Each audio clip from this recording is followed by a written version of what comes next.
வானதி இட்லிய வச்சுட்ருப்பா. அப்போ இட்லிய திறக்கிறதுக்காக சட்டிய தொடும்போது கை சுட்டுரும். உடனே கத்துவா. உடனே அங்கேருந்து பாண்டி வந்துருவான். "என்னாச்சு?" அப்படிங்கும்போது, "இல்ல கை சுட்டுருச்சுன்னோனே." "இதுக்கு தான் சொன்னேன் உனக்கு தேவையில்லாம நீ இதெல்லாம் பண்ணிட்டுருக்க. கடையிலேயே எல்லாரும் வாங்கி சாப்பிட்டுருக்கலாம்." அப்படின்னு சொல்லும்போது, "இதுக்காகலாம் பார்க்க முடியுமா பாட்டி?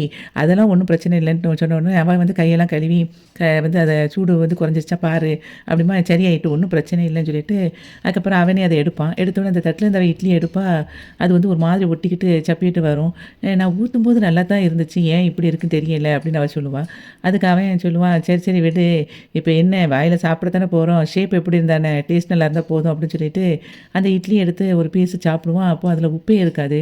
"என்ன வனதி இது?" அப்படிம்பா. "என்னாச்சு?" அப்படின்னு சொல்லி அவ கேட்பா. மாவுக்கு உப்பு போட்டியா இல்லையா?" அப்படின்னு சொல்லி அவன் கேட்பான்.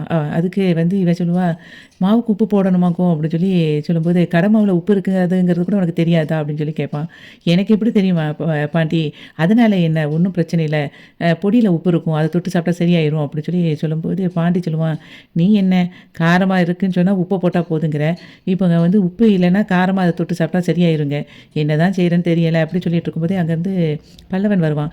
"எனக்கு காலேஜுக்கு நேரம் ஆயிட்டு. நான் கிளம்புறேன்." அப்படின்னு சொல்லும்போது, ஒரு நிமிஷம் இரு பல்லவா, இந்தா உனக்கு இட்லி" அப்படின்னு சொல்லிட்டு கட கட கடன்னு அந்த இட்லிய எடுத்து தட்டில போட்டு பொடிய வச்சு குடுத்த உடனே அவன் அத இப்டி பார்த்துட்டு பிச்சு பார்ப்பான்.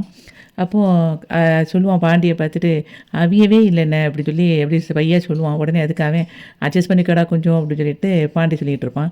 அதுக்கப்புறம் வானதி வந்து உடனே சொல்லுவா, "பல்லவா உனக்கு லஞ்ச் நான் ரெடி பண்ணணும்ல" அப்படின்னு சொல்லும்போது, "இல்ல, இல்ல நான் வந்து கேன்டீன்லேயே சாப்பிட்டுக்கிடுவேன்" அப்படின்னு சொல்லி சொல்லுவான். "அது எதுக்கு வேஸ்ட்டா கேன்டீன்ல சாப்பிட்டுட்டு, நான் உனக்கு வந்து இட்லிய பொடிசா வெட்டி அதில பொடிய தூவி எண்ணெய ஊத்தி குலுக்குனோம்னா உனக்கு லஞ்ச் ரெடி ஆயிரும். உனக்கு நான் ரெடி பண்ணி தாரேன்" அப்படின்னோனே இப்படியே பார்ப்பான் சோகமா.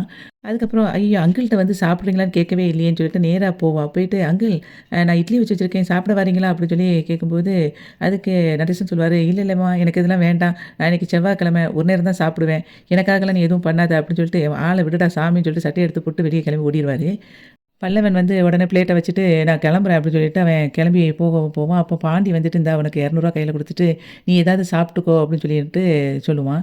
உடனே அவன் கிளம்பும்போது, அங்கேருந்து வானதி வந்துட்டு, "இந்தா உனக்கு லஞ்ச் பாக்ஸ்" அப்படின்னு சொல்லி குடுத்தோனே, சரின்னு சொல்லிட்டு சோகமாவே அத வாங்கிட்டு கிளம்பிருவான் பல்லவன்.